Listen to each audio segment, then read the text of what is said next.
مرحبا يا صبايا، كيفكن؟ طمنوني عنكن، إن شاء الله تكونوا بألف حال وأنتوا عم تحضروا الفيديو. مثل ما قرأتوا بالعنوان، الفيديو بيحكي عن روتين يوم الخميس المساء.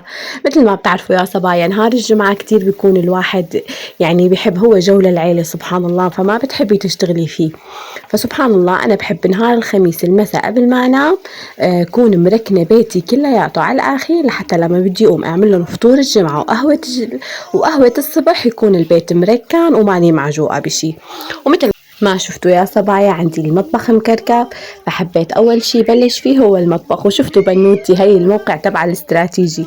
طبعا يا صبايا بنتي عمرها سنتين، كتير كتير متعلقة فيني، يعني لدرجة ما بقدر روح لمكان بالبيت إلا لازم يكون إلى مكان تقعد فيه لحتى أخلص شغلي وبدون ما تبكي. يعني إذا بروح من الصالون للمطبخ وبتركها بالصالون وفوت على المطبخ بتبكي، بتعمل عمايل. فخلص يعني كل مكان بالبيت بخصص لها إني تقعد لبين ما أخلص شغلي، باخدها وبطلع على المكان التاني. وبالبداية يا صبايا حبيت اجلس جليات وركن المطبخ كتير منيح، لأنه أهم شي بنهار الجمعة إنه المطبخ يكون نظيف. سبحان الله، بتحسوا نهار الجمعة مخصص بس للطبخ، للأكلات الحلوة، للقهوة، للشاي، هيك نهار الجمعة. فبحب دائما يكون مطبخي مركن نهار الجمعة. حبيت يا صبايا ورجيكم هدول الفاين اللي بيجي كتير كتير ظراف، هدول للغاز يا صبايا. طبعا بيكون هون غازك يعني نظيف، بس يعني إلا يكون ملوات شوية سكر، مي مطرطشة. فأنا بلمع الغاز بهدول المحارم كتير مناح، بيعطوهم لمعة للغاز، بيعطيهم ريحة هيك، يعني ريحة الزفر. يعني لما بتقربي من الغاز ما بتفكري حالك مقربة من الغاز. طب دائما الغاز معروف بريحته الزفرة أو ريحة الزيت، لا هدول المحارم بيخفوا لك هيك روايح أبدا، ما بيعطيكي إلا ريحة تعقيم وريحة ليمون ونظافة.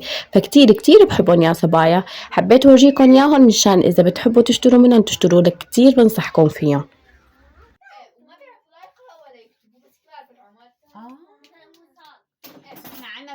وهون كنا عم نتناقش أنا وبناتي. مثل ما بتعرفوا بناتي صبايا ما شاء الله تاسع وثامن، فعم تحكي لي بنتي إنه عاملين قسم بالمدرسة للستات الكبار اللي ما بيعرفوا يقرأوا ويكتبوا. فعم بحكي لها إنه نحن عنا بسوريا اسمهم محو أمية، يعني كل مين بيسجل بهي الدورة بيكون ما بيعرف يقرأ ويكتب بيقولوا له محو أمية. فعم تحكي لي بنتي إنه كتير في ستات كبار يا ماما وما بيعرفوا يقرأوا ويكتبوا. لهلأ معقول وصلنا لهالوقت هاد ولسه في ناس ما بتعرف تقرأ وتكتب؟ فيعني عن جد يعني صعبة كتير. يعني الدراسة صارت شيء أساسي بحياتنا، مستحيل. يعني هلأ صار الواحد بيستغرب إذا ما حدا بيعرف إنجليزي، إذا تلاقي الشخص ما بيعرف إنجليزي بيستغربوا فيه. فبنتي كانت مستغربة إنه معقول وصلنا لهالوقت هاد ولسه في ناس ما بتعرف تقرأ وتكتب، يعني إنه كتير شيء صعب.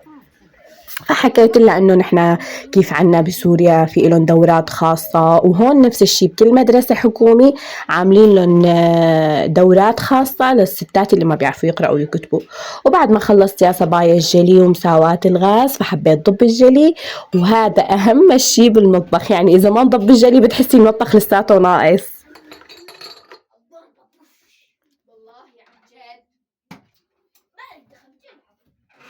يا صبايا أولادي بيضلوا يتخانقوا بيضلوا يتخانقوا. عن جد حدا عنده حل يعطيني إياه لحتى نخفف هي النقاشات الحادة بيناتهم؟ كتير نقاشات حادة، يعني هي النقاشات الحادة بتعمل توتر بالبيت.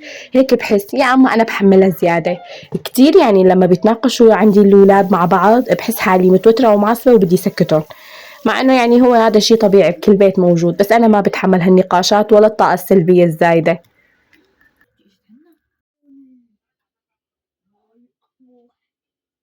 وهون خلصت المطبخ يا صبايا على الآخر. فقبل ما أخلص المطبخ بحب بخ ريحة الصابون، كتير كتير ريحته حلوة وبتضل معششة لتاني يوم الصبح.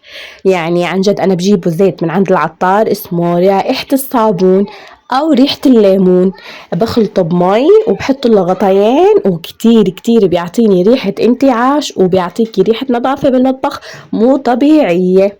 وبس يا صبايا هيك كان تركيبة المطبخ.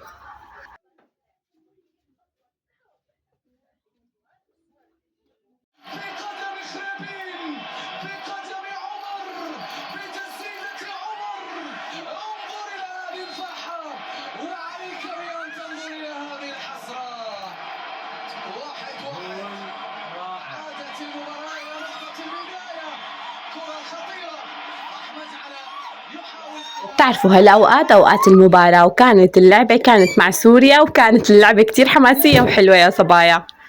وبعد ما خلصنا المباراة نزلت على غرفة المعيشة، كانت كتير عندي حالتها سيئة ووضع كتير يعني سيء. الألعاب منكوتة بكل مكان، طبعا بنوتي وين ما كان بتحط ألعابها، واسترجوا إيمو للعبك دغري بتبكي وبتصرخ، فبخليها تاخد راحتها على الآخر. ألعابها منشورين نشر بالبيت يا صبايا، وشي طبيعي يعني عادي.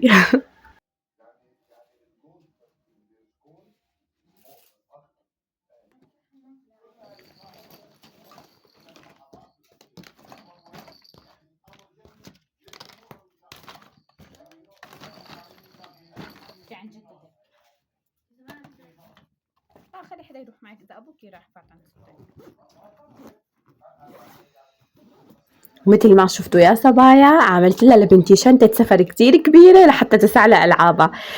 فطلت الشنطة وضبيت كل الألعاب، وبلشت نفض الكنبايات وبرش عليهم بنفس المعطر اللي حكيت لكم عليه للكنبايات، وبمسحهم بقماشة قطن كمان بيعطيهم ريحة حلوة. وبما إنه خلص الدنيا ليل يعني ما عاد حدا يقعد على الكنبايات، فمن هون لتاني يوم الصبح بيكونوا نشفوا وبتضل ريحة النظافة عليهم يا صبايا.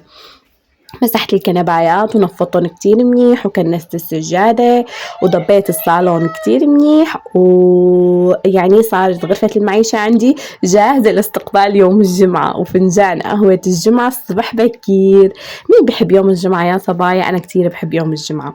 يعني يوم الجمعة بالنسبة إلي كتير مميز، وإله هيك إله يعني ذكرى حلوة بحياتي. سبحان الله، لما كنت بنت عند أهلي نهار الجمعة بابا كان يفيقنا بكير نشرب قهوة، ولازم فطور، لازم يكون الفطور جاهز قبل الجامع، يعني قبل ما يروح على الجامع لازم يكون فطورنا جاهز.